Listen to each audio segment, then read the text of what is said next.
patterns of modification. And so we took a deeper dive where we systematically substituted all possible combinations of acetylation into these peptides. And so again, R3, R4 consistently did not produce aggregation. R1, R2, and R1, R3. So R1, R3 is the interface from the 3R isoform. We only have two types of modifications that drove aggregation. So either modification at the two terminal sites or all three modifications. And then R2, R3 was interesting because it had really high sensitivity to acetylation. So really most patterns of acetylation for this fragment drove aggregation of the sequence. And so this is a bit similar to what we see with the mutations, where mutations at different parts can drive the sequence to aggregate. But these are remarkably still aggregation resistant unless you have a very specific pattern of aggregation.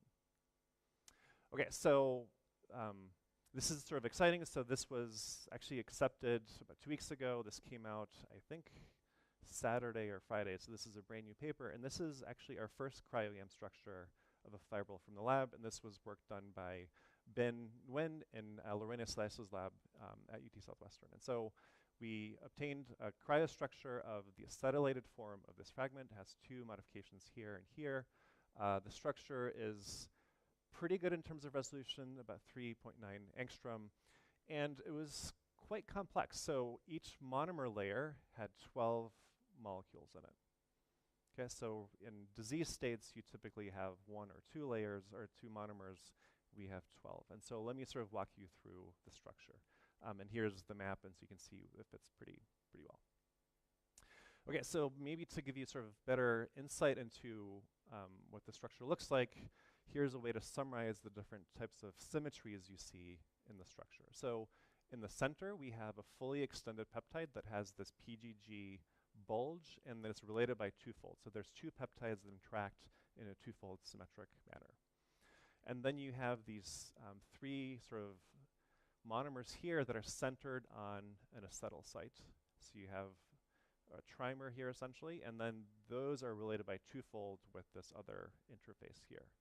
So it's sort of a very small, highly symmetric molecule. And in the ends, all you really see is the amyloid motif, whereas in the middle you see the full sequence. Okay, so a bit about the interactions. So in the middle, we have a very beautiful hydrogen bond network between 2 Qs and 2 acetylated lysines. So the polar group from the acetyl lysine makes a hydrogen bond with the Q, and this propagates into this tetravalent interaction, and that's the center of this interface. The triangular cluster is stabilized by hydrophobics with the acetyl group, so there's, we think, a hydrogen bond, and then the methyl group can pack against this. And then you also have this interface here, which is, again, similarly, it's polar, hydrogen bond networks with hydrophobic interactions mediated by the acetyl groups. Okay, so the structure is quite complicated. And this is actually the first structure of tau with an acetyl group. Actually, I think any PTM. So this was sort of exciting. Okay, I think it got stuck here last time too.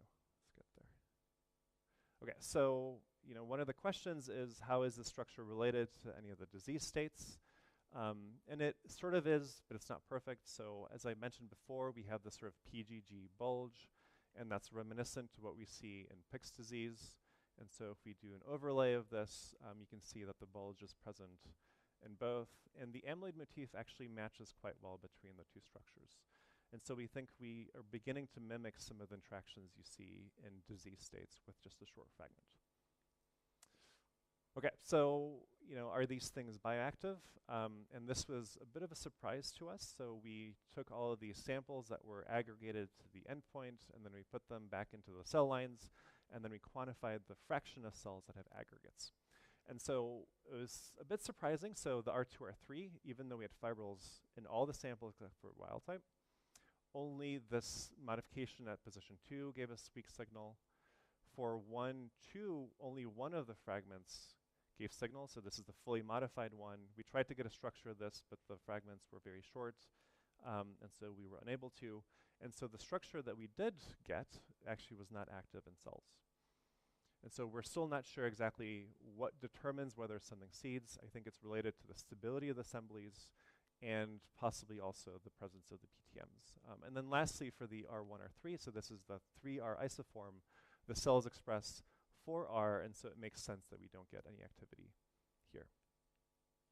Okay, so one of the conclusions that we sort of came up with is that acetylation sort of drives aggregation, but then the properties of the fibrils don't necessarily translate directly to seeding in cells.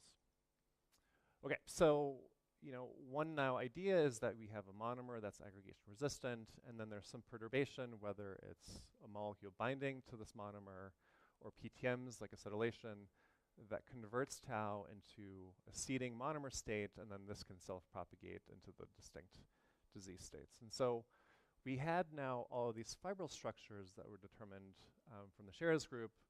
I think when this review is published, there was, I believe, 7 disease states. And so what we noticed is that in, for example, AD and CTE, the environment of the amyloid motif was identical. So this Viquivic motif interacts with this F and the leucine here. And then in Pick's disease, CBD and AGD, so now these are 3 completely different structures, the same motif interacts with a conserved V and a V. Right, so you have modular interactions with the amyloid motifs, and these are really driven by nonpolar contacts. And then interestingly, and so in CBD, the related Viquivic motif makes identical interactions to the F and L. So this interaction is similar, but with a related amyloid motif. And so we're interested in trying to capture the energetics of these interactions using modeling. And so if we now take all these structures and now we map aggregation propensity from software developed by the Eisenberg group, ZipperDB, we now see that a lot of the interactions with the core amyloid motifs are with secondary or primary amyloid motifs. So it's really amyloid motifs interacting with amyloid motifs to drive the formation of these aggregates. And so in Pick's disease, CB and AGD, Viquivic interacts with VEFSEC, and this is a highly amyloidogenic sequence interacting with another highly amyloidogenic sequence. And then similarly, for example, this sequence here, Viquivic also interacts with this sequence, which we showed is also amyloidogenic. Okay, so this suggests that the hydrophobic interactions through amyloid motifs drives the formation of these structures. Okay, so another sort of fun, simple exercise, this is actually a really cool, simple analysis of the structures, is you can take all of these fibril structures and you can color them by the different properties, and then you can try to calculate the burial of surface area from a fully extended monomer to the monomer folded in the fibrillar state as a monomer or across layers, and then try to quantify this. And so one of the sort of cool conclusions is that if we look at the nonpolar residues, there is a large change in solvent accessibility from the extended state to the folded state. Okay, so hydrophobic residues are buried in the monomer as well as in the fibril. Okay? So burial of hydrophobics in fibrils is sort of similar to what you see in globular proteins, where nonpolar residues are buried inside of the core. Okay, so it's sort of a very high level, cool observations. I don't know if this is true necessarily for all fibrils, but if you have hydrophobics, you're going to bury them. Okay, so we developed a computational sort of method within the Rosetta sort of framework, where we can take a monomer fibril, we can take a fibril of wild type and then calculate the energy, so we can minimize it, calculate the energy, and then we can compare it to the energetics of a mutant. And so we tested different layers. I'm not going to go through all the details, but we've essentially developed something that I think is actually useful for the field, and all of this is also available on GitHub. And so just to sort of show you that we're not really changing the structure, so here is a minimized 9mer comparing the native from the cryo to the minimized wild type in Rosetta, and you can see that we can recover the side chains in the core of the fibril. But if you look at the periphery, so for example here, this lysine is not immobilized in any way, and so this is allowed to move. And then this is true also for CBD. So in CBD, we can minimize it as well and recover native interactions. So we can use now Rosetta to begin to model these fibrils. And so if we look at 2 mutations, so here's a mutation in AD, mutation in CBD. Now we can introduce a mutation and then try to measure the change in the stability between the wild type and the mutant, and then try to compare this across the different structures. Okay, so here's a mapping of the data. And so if you remember the nonpolar sort of coding, a lot of the nonpolar residues were in the cores of the fibrils. And so here, this is colored by stability. And so larger numbers are substitutions where the alanine is destabilizing. So you have a large destabilization relative to the wild type. And so what you'll see is a lot of the yellow residues are again in the core. So again, a lot of the stability comes from the hydrophobic residues in the fibril cores. And if you look at this banding pattern, again, the amyloid motifs play an important role in the stability of these structures in the quink as well. We can come back and map this onto the structures. And so here's a comparison of 3 different structures. And so 3 different structures use the amyloid motifs in a very similar energetic fashion. So the quivic interacts with BEFSEC with the exact same residues and very similar stabilities. So even though you have different structures, you use the same modular interactions. And then this is true for these other states as well.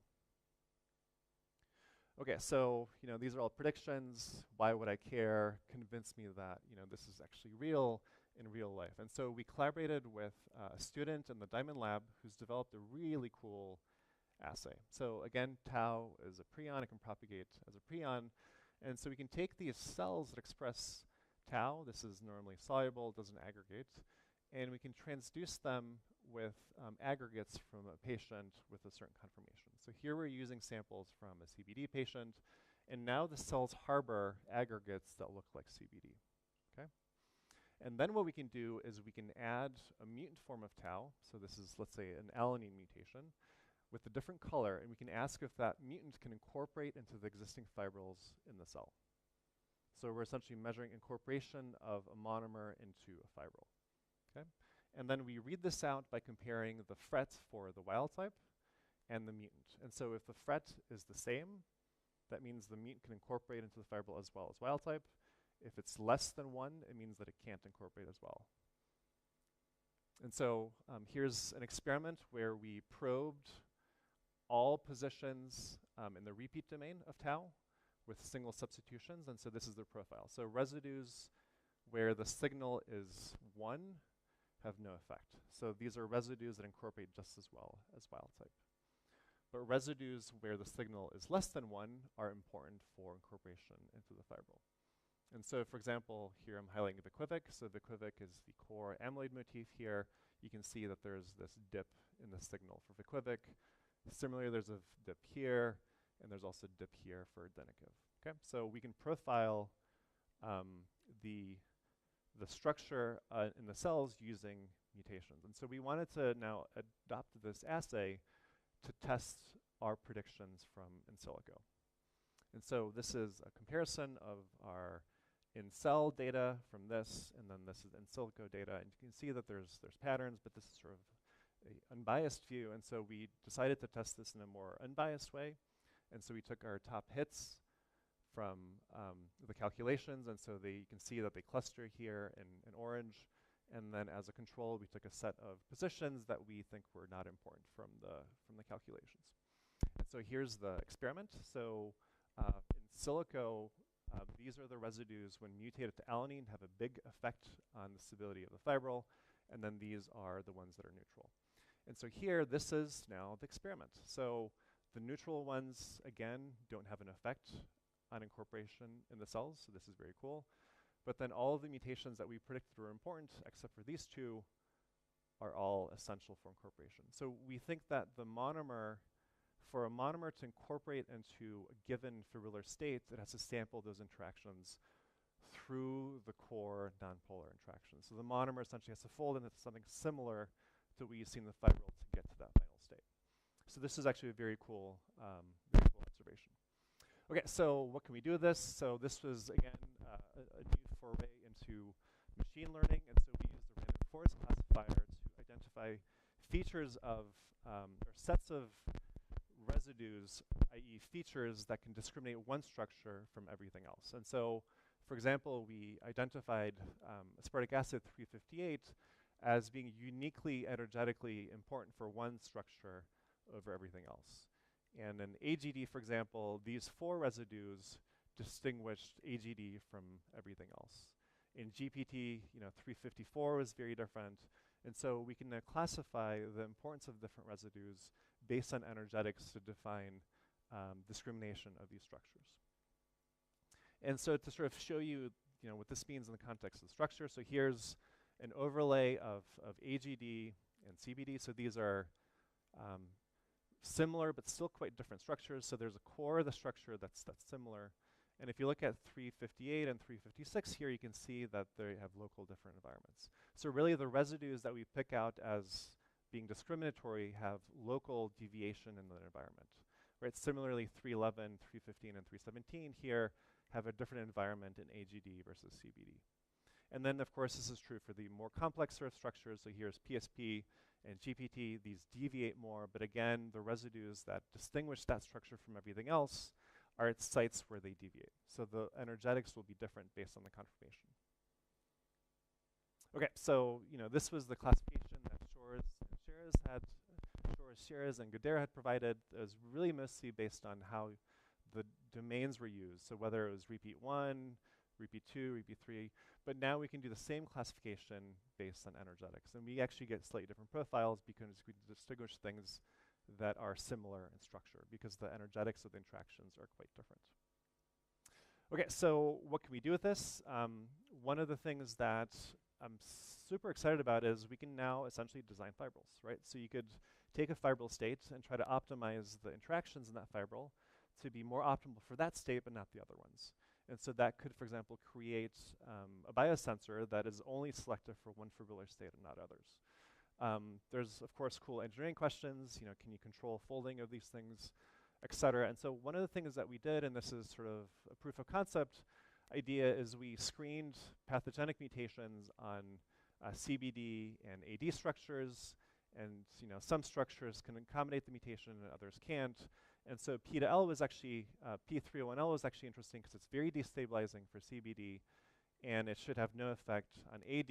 And in the experiment, it's true, P to L sequences can respond to AD, but they're incompetent for responding to CBD.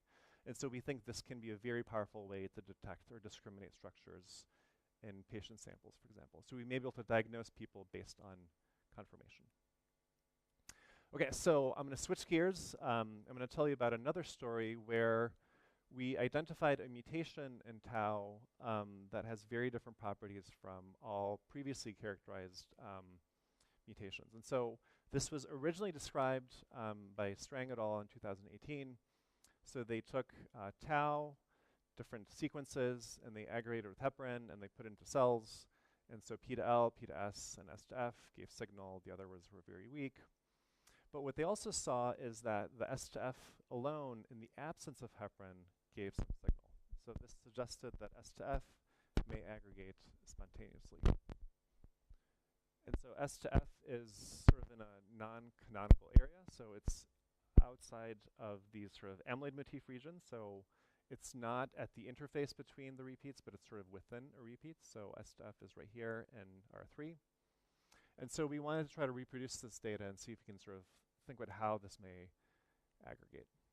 Okay, so a student in the lab purified a bunch of constructs. So we tested full-length tau, 2N 4R, a repeat domain 4R, 3R form of tau. And so what we saw is, again, indeed, we get in vitro spontaneous aggregation with S to F at different concentrations, whereas the other sequences were a lot more aggregation resistant. Even P to S gave us maybe signal at the very end at the high concentration, but not as high as what we see with S to F. And then we also tested this in cells. So I had mentioned that you have to induce aggregation of tau in the previous experiments, and so here we're just asking whether if you make the protein in the cells, do you get spontaneous aggregation? And so indeed, if we test S to F repeat domain, we get aggregation in cells in the absence of seeds, but the wild type and the P to S do not aggregate. So this sequence, this mutation changes the properties of tau for it to aggregate in vitro and in cells. Okay, so we did a bunch of peptide experiments to try to probe what minimal system we could study comparing wild type and then the mutant. And we came up with this short fragment here that contains our sort of canonical hairpin and then extends the C-terminus. And so this wild type sequence did not aggregate, but then this sequence with the S to F did. Okay, so we thought we had a minimal fragment that recapitulates what we see with the full sequence. And so we ran simulations, we ran a bunch of replicates, and then we analyzed sort of the contact maps to understand how the structures may be different between the wild type and this S to F mutation. And so if we look at sort of the frequency distribution of residues in proximity to this 320 position, it's sort of flat, so you don't really have defined interactions. But if you look at the S to F mutant, now we see hydrophobic interactions appear with the phenylalanine, so 315 and 328, so here. And if you look at the structures, you can see some nonpolar interactions. So this suggested that the new mutation may be altering the clustering of hydrophobics that may expose the amyloid motif for rapid aggregation. And so one hypothesis was if we were to mutate this hydrophobic residue to a serine, we wouldn't get aggregation. And so we first tested this by MD again, so now we're testing S to F with an I to S mutation here, and now we've lost this hydrophobic contact. Okay. So now we can go back into the lab and test these sequences. And so what was cool is if you take our peptide, so here's the peptide 295-330, so the wild type is relatively flat. S to F aggregates almost instantly, but now the double mutant can suppress this aggregation. This is also true for the repeat domain, so we can knock down aggregation of the mutation, and this is also true in cells. So S to F is here, and then the double mutant is lower. So by changing the patterning of the hydrophobic residues, we can regulate whether the sequence aggregates. Okay, so this was cool, but the next part is even cooler. So we're trying to get now structures of these to see if we can compare the structures in vitro and in cells in patients, because now this aggregates spontaneously, right? We don't have to induce aggregation with some other thing, or a seed, or a ligand, and so now we can ask whether the mutation can drive the same polymorph over and over again. And so I'll come back to this because this was sort of interesting. We collaborated with John Van Sweetend at Erasmus University in the Netherlands, and so they had looked at a patient that had this mutation. So one of the things that they observed is that the S320F made PIC-like inclusions. And so PIC-like bodies are these sort of perinuclear assemblies, and we have structures of some of these assemblies from Pick's disease as well as CBD. And so we thought maybe this mutation could drive structures that are compatible with these states. So we came back to our modeling efforts. So here's the CBD conformation. Here's serine 320. It's in a local hydrophobic environment. And so we wanted to ask whether a phenylalanine would be compatible with the structure. And then secondarily, can we design the sequence to cluster this and stabilize the fibril structure even more? Okay, so we did a pairwise scan. So this is 400 different pairwise substitutions of all residues. And so in yellow are substitutions that are stabilizing to the fibril, okay? And so really the main pattern is we have a hydrophobic residue with a hydrophobic residue. So if these two are maintained as hydrophobic, this gives you more stable structures. And indeed, if you look at the actual structures, here's comparison of the S to I, I328V, S to I, and here's the wild type. And so all the structures remain intact, and then these guys are more stable. So we can see that there's a negative change in the stability of the complex relative to the wild type. And then the phi was relatively isoenergetic to the wild type. And so we want to test these. Do these sequences still maintain the aggregation, sort of the spontaneous aggregation that we saw with S to F? And it did, which was awesome. And so we think we can now regulate tau to aggregate spontaneously by understanding how the clustering works. So here's the data for the S to F for the repeat domain. So S to F, and then the S to I to V, so aggregate, but they aggregate even more in cells. So we think we can now create sequences that can aggregate spontaneously. Okay, this is the model. You know, this could still be wrong. We don't have the structure. We don't know if the phi is in the core or if it's simply distracting protective elements that expose the amyloid motif. And so we'll see how this shakes out. Okay, so for the very last bit, I promised Javier to show some chaperone stuff, and so I'll tell you about our work on chaperones to understand the complexity of how chaperones interface with all the different conformations of tau that it samples in normal states as well as disease states. Okay, so we're primarily focused on J-domain proteins. So this is a pretty large family of proteins that all contain this J-domain sort of domain. And so this domain is essential for regulating the cycle with HSP70. So all of these guys have a J-domain, and the protein is recruited to 70 through this domain. And so the idea is that the HSP40 or J-domain protein binds to a substrate, and then through the J-domain, you can recruit the substrate to 70. You have a transfer of the 70, or the substrate to the 70 through ATP hydrolysis, and then you have cycles of refolding with an F. And so the common feature here is that they all have a J-domain protein, but the diversity is very large. So all these structures or architectures are very, very different. And so we went back to the cellular assay, and we wanted to interrogate knockdown of each J-domain protein in sort of a boutique library. So we took the tau biosensors, and we individually knocked out each of the different J proteins, and then we asked whether the seeding changes when the chaperone is knocked out. Okay, so this is one plot that was actually a ton of work. So this is a student, Valerie Perez, who her paper actually just got accepted yesterday, so this is very exciting. One plot, probably a year and a half of work. She was sad that she had to condense everything into one single plot. But what was cool is that across all of these, 48 J-domain proteins, we only had 2 hits. So if you knock out DNA JC7 or DNA JB6, seeding increases. Okay, so the presence of these 2 chaperones plays a role in slowing down tau aggregation. And so I won't tell you about the B6. This is a very fascinating chaperone that actually forms oligomers. And we just figure out how to monomerize it. And one of the big questions in the field has been whether the monomer can still be active. And we actually have data on this. It's on bioRxiv if anybody's interested. But I'll tell you a little bit of our work on C7. So C7 is a little unique. So it has 3 TPR domains and then a J domain at the C terminus.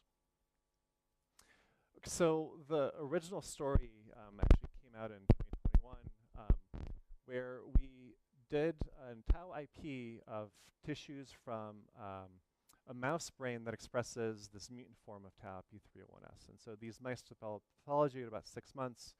And so what we were interested in asking is, if you do this tau IP as a function of age, what are the things that are associated with the tau, and then whether the seeding changes or not. And so we can confirm that if we do this experiment, we can see C7, great. And what we saw, which was actually very fascinating, so as I mentioned, the pathology doesn't occur at about 6 months. You have oligomers or soluble oligomers that seed at about 3 months. But what was interesting is that we saw seeding at about 4 weeks of age. Right, so here's the y-axis for the seeding activity. And if we correlate the amount of C7 associated with the sample, it's anti-correlated with the seeding activity. So as seeding activity goes up, C7 amounts go down. And so this suggested some specificity for whether C7 interacts with normal versus aggregated forms of tau. And so we took a deep dive on the biochemistry of this. So here's data for the normal form of tau binding to C7, and so we get 500 nanomolar affinity, so it binds very tightly. And if you add either a mutation, P to S tau, or make a seed, the affinity goes down about 20-fold. So C7 prefers to bind to the normal state of tau.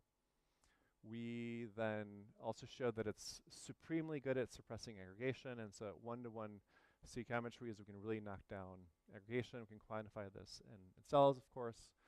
And then we also use NMR and cross-linking to identify where C7 binds to the normal form of tau. It's localized to this TPR2B domain, specifically this sort of TPR groove. And if we make mutations in this site, we can reduce the affinity, and it does not suppress aggregation as efficiently. So we think that the interaction of C7 and tau is really mediated by one of these single domains. And so, how much time do I have? I'll finish shortly. And so one other thing that was interesting is this data suggested that C7 may be binding to a monomer and not a seed, which really the hypothesis would be that it should be independent of the seed type. And so we tested this with different tissues. So we took lysates from different tissues, and then we did seeding across a panel of non-targeting, so they're sort of control cells, or cells knocked out for C7 and B6. And so what was interesting is that if you knock out C7, independent of what seed type you get a bump relative to the control. So seeding is always increased when you knock out C7. In contrast, if you knock out B6, that's not the case. So B6 doesn't work in this experiment very well. In the naked seeding experiment, it goes up, but it doesn't go up in the other ones. So C7 and B6 both prevent aggregation, right? When you knock it out, it goes up, but they all function through different mechanisms. We think that C7 binds to normal forms of tau. We think maybe it plays a role with 70, removing tau from aggregates, and then it binds. There's actually quite a bit more work to do. But in contrast, B6 and the homolog B8, we think actually binds to seeds, preferentially over normal states of tau. And so this is sort of summarized here. So C7, we think, binds to these states preferentially. I don't think it's true that it only binds to these states, but I think it has some bias towards them. And in the context of disease, that probably makes a big difference. And then in contrast, B6, we think, interacts with more of these sort of intermediates and plays a role in early seeding sort of steps, whereas this binds here at the very early stages. Okay, so the landscape of sort of tau folding and misfolding is really complex, and I think really the complexity of the chaperones really reflects this. So we encode chaperones to cover the ability of a single protein to adopt many different states, and this is true for many other proteins that form aggregates as well. And so we're trying to now decouple all these complexities, and once we're really sick of tau, maybe we'll move to other proteins. But it's one sequence gets to all these different states. And so we're trying to understand the logic behind this and then how all these proteins encode specificity for these different states. And one of the questions is, can you actually get to these fibrillar states in vitro and actually reconstitute this? Okay, so I've shown you a lot. This is just a summary slide. I'm done. So hopefully I've convinced you that we can begin to manipulate tau in different ways. We can form stable monomers that can aggregate. We think we can control whether this is formed by manipulating the sort of composition of the hydrophobic clustering. And I'm really excited about our ability to design sequences. And so one of the things that we're moving forward with is to actually look at design of functional amyloids. So for example, we're working with COSIC-C to try to design sequences of ORB, which controls memory, that are more stable. So we may be able to manipulate memory through design of fibrils, right? Because for pathogens or pathogenic states, we're mostly limited to creating sort of diagnostics and maybe understanding a basic mechanism, but I don't know if we really want to design a better tau, right? We can maybe design tau sequences that don't aggregate, but I think designing things that aggregate faster is not necessarily a good thing for science. And so focusing on functional amyloids, I think, could be the future of actually trying to design things that are better for us. Okay, so with that, I want to thank everybody. So there's a ton of work that I showed you, and so Kenny and Dailu really spearheaded the hairpin sort of story. Chi-Chung developed a lot of the in vitro assays for the seed, the monomer seed, and that was initially spearheaded by Hilda in Mark's lab. Vish was a technician in my lab, and he developed this mutagenesis sort of pipeline in silico, and now he's an MD PhD student, and I'm hoping to bring him back. It's actually remarkable that a technician can do all of this on their own. And then Valerie Perez did all of the screens for the different chaperones. Sophia Bali did the modeling on the S320F, and then Pavo helped with a lot of the C7 work, and then Lili was the spearhead on the acetylation story. And so all the collaborators, so our pathologist, Chuck White, Jaime was instrumental, and really a lot of the cellular assays are collaborators in the Netherlands, and then Lorena and Ben, who really sort of helped us get this first cryostructure. And then, of course, all the funding. I wouldn't be here without you. Thank you.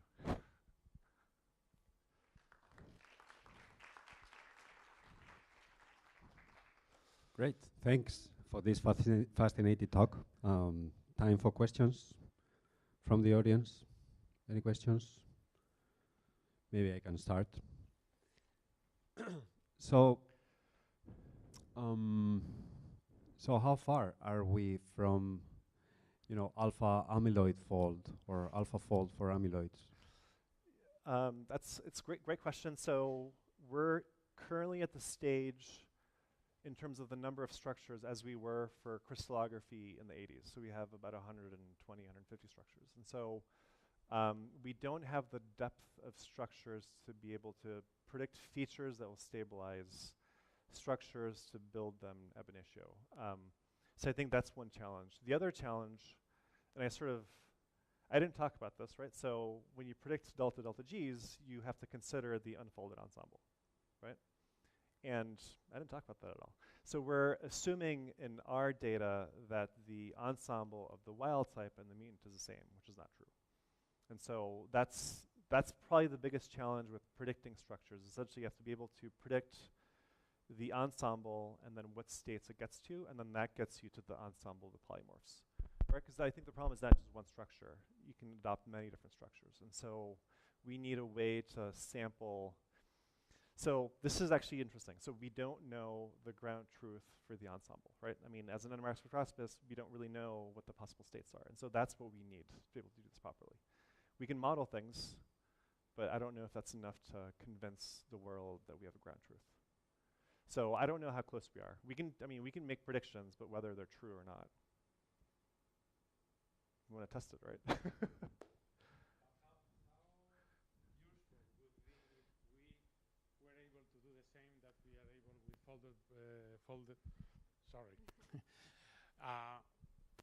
if we were able to do the same kind of predictions that AlphaFold is doing with folded proteins, how useful would be this for amyloids? Because still, I mean, the most interesting thing is to act as soon as possible in the pathway. You don't know anything about the pathway with AlphaFold. AlphaFold is making its very end, yeah. At the very end, no? Yeah, yeah. So how useful would be, without knowing any single word about the pathway, just knowing the structure, the final, you know, it's like coming to the movie at the very end of the movie. Seeing the credits. How you can prevent the end of the movie? Yeah, if you act so late, no? In the context of therapeutics, for example, I think this monomeric seed could be really interesting, right? So we see this in a mouse model very early. And so we can target that. I think that's a therapeutic window, for example. In terms of understanding the ensemble, in silico ensemble, I don't know if it's that useful, actually, right? Because one of the things that I think is a challenge in the field is that if you have a seed from a patient and then you add, naive recombinant protein, you don't replicate the same conformation. In cells, you do. And so the question is, what is the difference in cells versus in vitro? And I think there's probably cofactors. You have to consider additional interactions that we don't know yet. Right? So if we maybe understand that, we can understand how you replicate it. But then again, we also don't know how it's formed initially, right? It could be as simple as one interaction and then it propagates, right? So I think I don't think it's really useful unless we know exactly how it leads to the mechanism of disease. If I can add another question, and how would let's focus in previous steps of the process of the folding, the amyloid folding, no? How good are the simulations so far? I mean, you are using, I guess, atomistic so this simulations. Was amber, full. And I guess it's explicit solvent, no? Yep. Yeah. But my question is, how well they reproduce your experimental results, the simulations, how close they are to? So the reviewers asked us to use charm, and charm was not perfectly reproducing the interaction. So this is an STF context. The interaction was much weaker between the hydrophobics. So I think the force fields are still pretty far away from reproducing proper interactions for IDPs. I think IDPs are a really big challenge actually in the field. And so I don't know how we do this. We essentially don't have the ground truth. That's the problem, right? And so I don't know how we get to the ground truth. We essentially need some super experiment that gets to this, right? I'm going to ask you something from complete ignorance. would it be possible to implement artificial intelligence techniques of pattern recognition and all these things to to molecular dynamics? Yeah, so some people think that you can, but it also depends on whether the force field captures physiologically relevant interactions, right? And so I think you could probably reproduce things that happen in a test tube. I think that's probably reasonable, right? But I think what happens in cells is not the same thing. And so I don't know how one goes there. I think in vitro, if it's just a single molecule, I think you can probably sample things that are sampled in a test tube, right? Because it's just physical chemistry, right? But in cells, it's a lot more complicated. And so I'm not sure how you incorporate knowledge of all these other unknown interactions into your model. Okay, thank you. Yeah. Any more questions?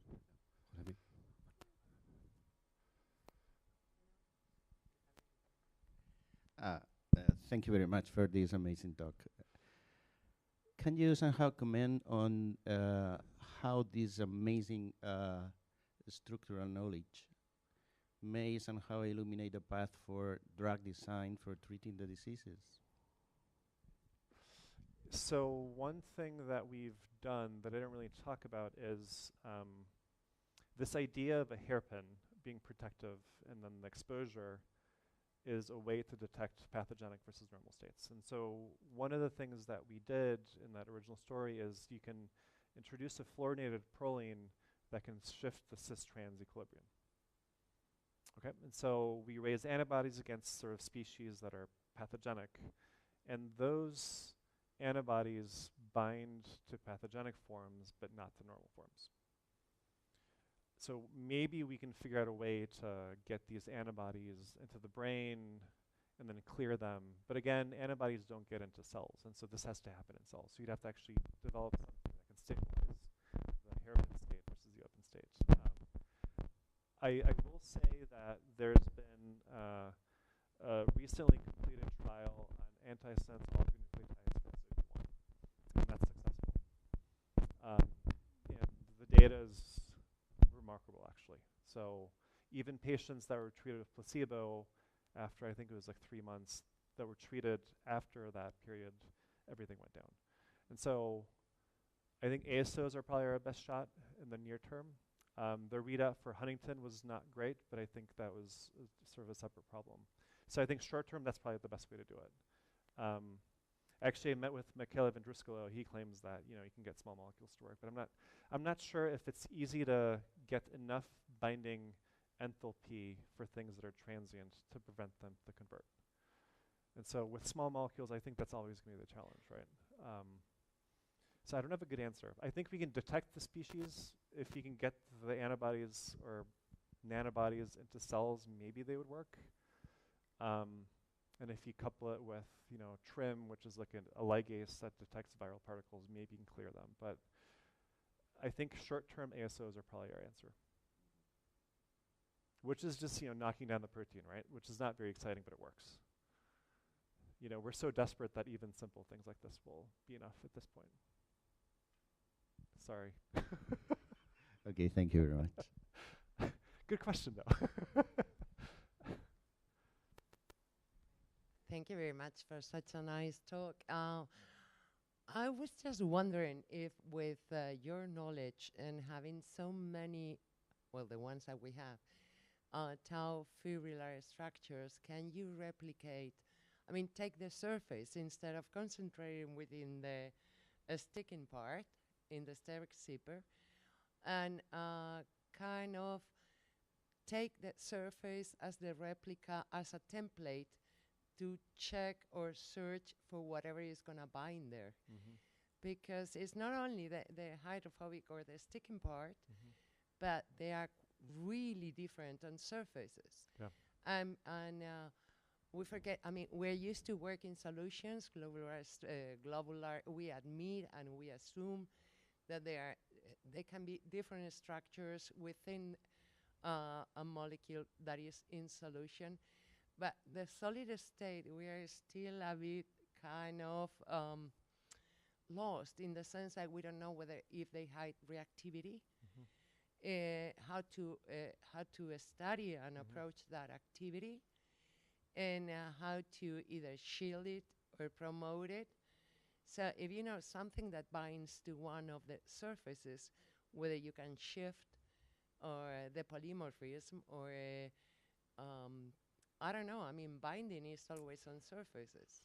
Yeah, so there's a big push to now get structures of PET ligands bound to fibrils. And so some PET ligands just bind, and then others actually disassemble fibrils. So that is for sure, I think, a viable path. And you know, as you had mentioned, the surfaces are very different, right? So the core is hydrophobic. And I didn't mention this. You know, the repeat domain of tau is very basic as well. And so the basic residues face the outside. And so the patterns of the lysine positions are very different. And so one could for sure leverage that. I think the challenge is that you have these arrays, and so you need molecules that can essentially see the multi-layer arrays. And so we've talked to chemists about making sort of dendrimers where you present acidic residues that can detect specific sort of shapes.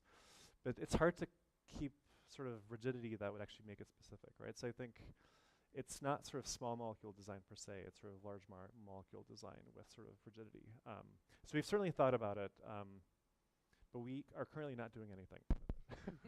But I think this is I think a perfect example of trying to predict molecules and then working with chemists to actually test them. And actually so there are reagents that can trap or essentially cross-link interactions, so one could think about cross-linking interactions and detecting them. But I'm not sure if any of that will prevent the formation of this, right? I think still prevention of formation has to happen early.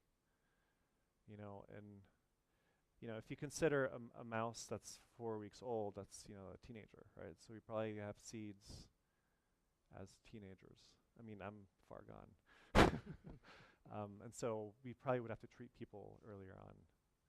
I think once you have fibrils, it may be too late, unfortunately. Well, you have the NAN study within Alzheimer's that they were full of plaques. And Yep. they were perfectly active on Yeah, intellectual so basis. right. I'm sure genetics there plays. I mean, this is sort of this famous Huntington study where you look at the poly-Q expansion and the onset of disease, and it's actually pretty wide, right? Some people still don't get a disease with an expansion. So there's probably still things that make us protective against a species that we know is going to kill us or could kill us, right? So we need to do more sequencing. We have to sequence everybody. Okay, thank you. Any more questions? Last call. So I'll go for the last one.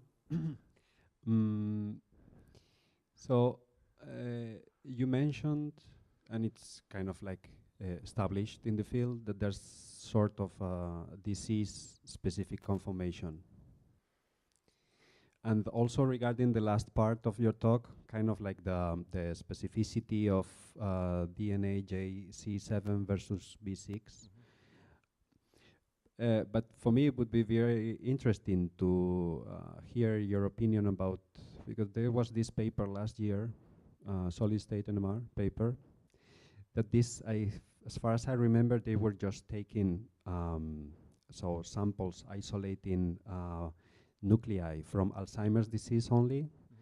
And what they saw is that kind of like the R3 and R4 segments of tau, they were like there were no difference in sort of being able to propagate these nuclei and form the mature long fibrils. Like 50% 3/4 segment was inserted, 50% of the population was R4 segment. So how can you reconcile this data with this sort of specificity of structural specificity for every different disease? So I'll mention sort of two, I guess, anecdotes that relate to that. So people that have prion disease also have AD tau fibril conformations, right? So now you have two different diseases where you get the same conformation, right? So I think that hypothesis maybe is sort of falling apart. And more recently, I believe I think Shares is on this paper too. So they showed that delta K280 forms the same conformation as Pick's disease, right? So now you have two different sequences, diseases, but the same conformation. So I think you're absolutely right. I don't think that is true as much as what we originally thought, right? Because I think it means now that a conformation maybe is a set of diseases. And then sort of to your point about the heterogeneity of conformations within a disease, I think that's sort of underappreciated, right? Because by cryo, you have a purification scheme that gets you a fibril, and that's what you see. And there's probably other species that are being ignored. With this cell profiling assay, you may be able to probe this a little bit and ask whether you have a mixture of conformations. Because I think that's probably likely, right, that you actually have mixtures of states. And so maybe the heterogeneity of the disease is more defined by a mixture of states than a single conformation. But, I mean, it could be that the conformation in the nucleus is different than it is in the cytosol, right? In fact, some of these original strains that were produced had aggregates in the nucleus and the cytosol, and that was the hallmark of that strain. And so it's possible that you actually have mixtures of strains, right? And so maybe if it's separated in a compartment, then it'll be isolated, right? So maybe you have to look at different conformations. I think it's more complicated. I should add organellar sort of distribution as well to that plot. Okay, so let's thank Lukas again for coming here, again this very nice talk.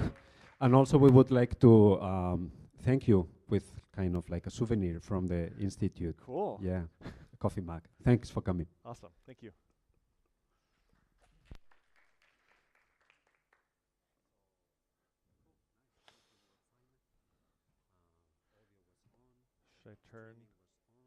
Should I turn this off?